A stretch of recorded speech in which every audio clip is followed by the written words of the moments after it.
Saudações, companheiros! Bem-vindos a mais um episódio de Notícias Militares.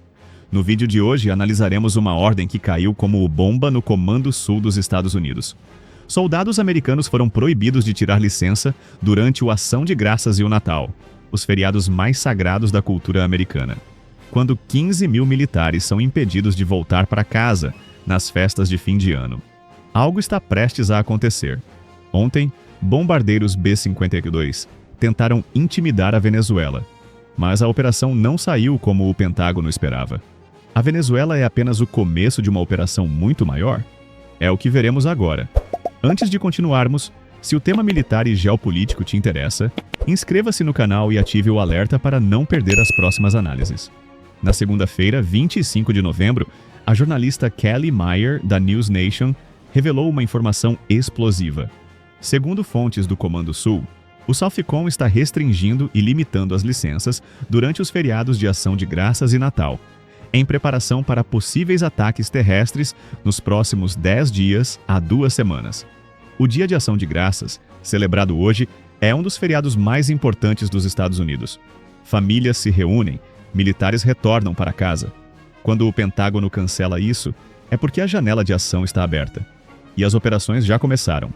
Ontem, terça-feira, 26 de novembro, 3 bombardeiros B-52UH Stratofortress decolaram da base aérea de Minot, em Dakota do Norte, em direção à costa venezuelana. Mas a missão não saiu como planejado. Um dos bombardeiros era reserva e retornou antes de chegar ao Caribe. Após entrar no Golfo, o segundo B-52 sofreu uma falha técnica, deixando apenas um bombardeiro seguir rumo à Venezuela. Isso não impediu os americanos. O B-52H restante foi escoltado por 2 caças FA-18, enquanto outras duplas manobravam próximas ao espaço aéreo venezuelano, simulando ataques. 4 caças F-35 acompanharam o bombardeiro na rota a partir do Haiti.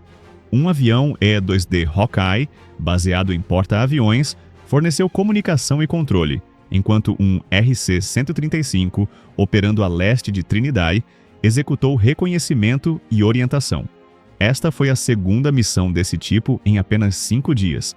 No dia 20 de novembro, múltiplos B-52 já haviam sobrevoado a região, em operações que a Força Aérea classifica como demonstração de ataque de bombardeiros. A pressão não para por aí. Na sexta-feira, 22 de novembro, 4 autoridades americanas revelaram a Reuters que os Estados Unidos estão prestes a iniciar uma nova fase de operações na Venezuela nos próximos dias. As fontes, sob condição de anonimato, indicaram que as medidas podem envolver inicialmente operações secretas da CIA contra o regime venezuelano. A Reuters não conseguiu confirmar o momento exato ou o escopo completo, mas a escalada é inegável. A resposta das companhias aéreas diz tudo. No dia 21 de novembro, a Administração Federal de Aviação dos Estados Unidos emitiu um alerta às principais companhias aéreas sobre uma situação potencialmente perigosa no espaço aéreo venezuelano, recomendando extrema cautela devido ao agravamento da situação de segurança e ao aumento da atividade militar dentro e ao redor da Venezuela. 6 companhias internacionais suspenderam imediatamente seus voos: Ibéria da Espanha, TAP de Portugal, Avianca da Colômbia, subsidiária colombiana da Latam, Gol do Brasil e Turkish Airlines da Turquia.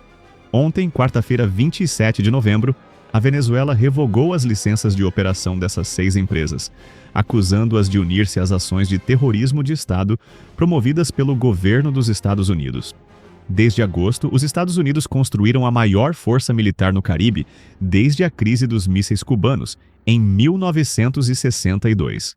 Cerca de 15 mil soldados foram destacados para a região, acompanhados de 12 navios de guerra, um submarino nuclear e dezenas de aeronaves de combate.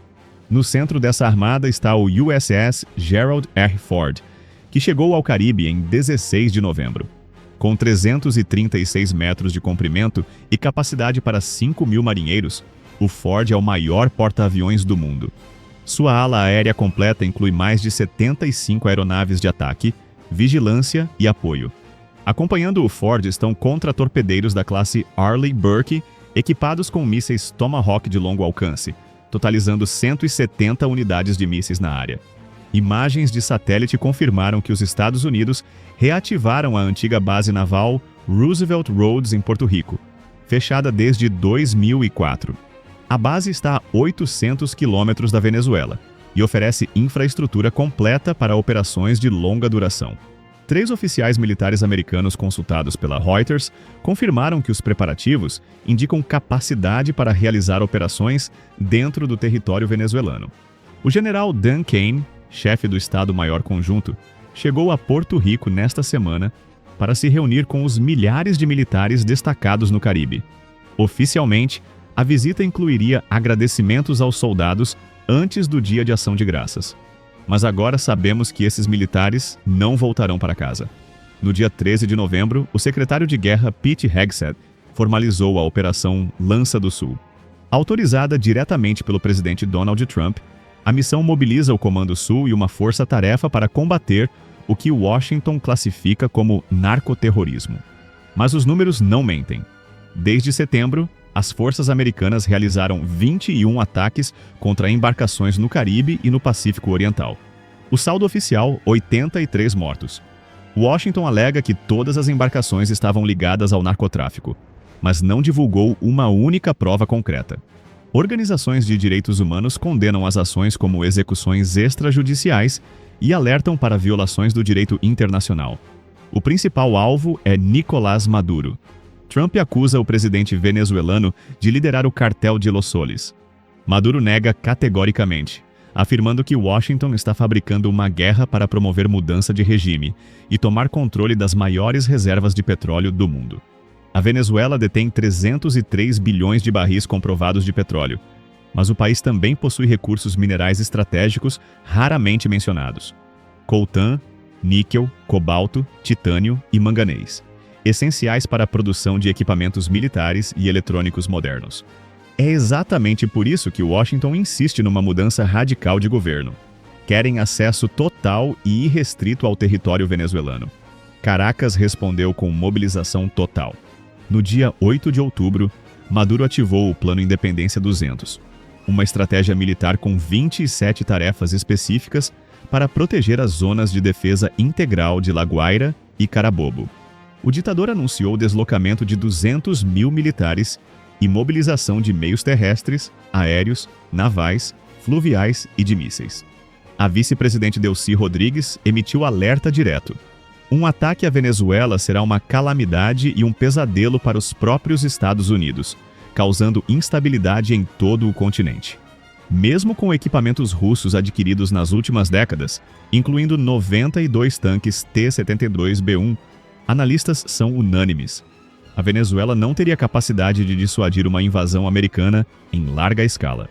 Mas, segundo reportagem da revista The Atlantic, citando fontes próximas à situação, a demonstração de força já está funcionando.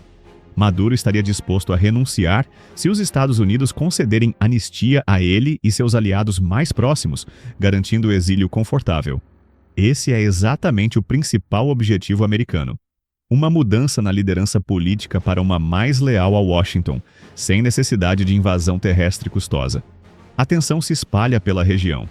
Trump chamou o presidente colombiano Gustavo Petro de bandido e cara mal. Petro ordenou suspensão do compartilhamento de inteligência com agências americanas até que os ataques contra embarcações cessem. O México, através da presidente Claudia Sheinbaum, rechaçou veementemente qualquer presença de tropas americanas em seu território. Marco Rubio, secretário de Estado, afastou a possibilidade de ações unilaterais no México, mas não ofereceu as mesmas garantias para Venezuela e Colômbia. No dia 9 de novembro, durante a cúpula CELAC União Europeia, em Santa Marta, Colômbia, o presidente Luiz Inácio Lula da Silva criticou a escalada militar americana e defendeu que a América Latina permaneça uma zona de paz. O petista expressou solidariedade a Maduro e condenou manobras retóricas recicladas para justificar operações ilegais. O assessor presidencial Celso Amorim afirmou que o Itamaraty deve insistir que a militarização é incompatível com o perfil pacífico da região. O cientista político Márcio Coimbra avalia que o Brasil adotará postura de cautela ativa, buscando reafirmar o princípio da não intervenção enquanto preserva interesses econômicos sem romper com Maduro. Para o Brasil, a proximidade geográfica com a Venezuela, compartilhando uma fronteira de mais de 2.000 quilômetros, torna qualquer instabilidade no país vizinho um problema direto. Uma operação militar americana poderia desencadear agravamento da crise humanitária e migratória. O Brasil já recebe mais de 500 mil venezuelanos registrados via Operação Acolhida, mas estimativas informais são significativamente mais elevadas. Um conflito poderia sobrecarregar completamente a infraestrutura de Roraima. No campo econômico, a instabilidade já gera ondas de choque. Mercados reagem, cadeias de suprimento tremem, investimentos são congelados. No campo das relações internacionais, o movimento unilateral de Washington viola princípios de não intervenção, gerando condenações de Brasil, México e Colômbia. E, militarmente, a região vive o maior destacamento naval americano em mais de 60 anos, com capacidade de projeção de força que vai muito além do combate ao narcotráfico. Com os soldados americanos impedidos de voltar para casa no Ação de Graças, com bombardeiros sobrevoando o território venezuelano, com operações secretas da CIA prestes a serem lançadas, a mensagem é clara: a janela de ação está aberta. Os próximos 10 a 14 dias podem redefinir o equilíbrio de poder em todo o hemisfério ocidental. A Venezuela pode ser apenas o primeiro alvo de uma estratégia muito maior. Enquanto as potências falam em estabilidade, o tabuleiro global se move em silêncio. A cada movimento no tabuleiro global, surge um novo risco à vista. Aqui você entende o que está por trás das manchetes. Mantenha-se em posição e fique em alerta permanente. E se ainda não está inscrito no canal, inscreva-se já e acione o sino das notificações para não perder nenhuma novidade.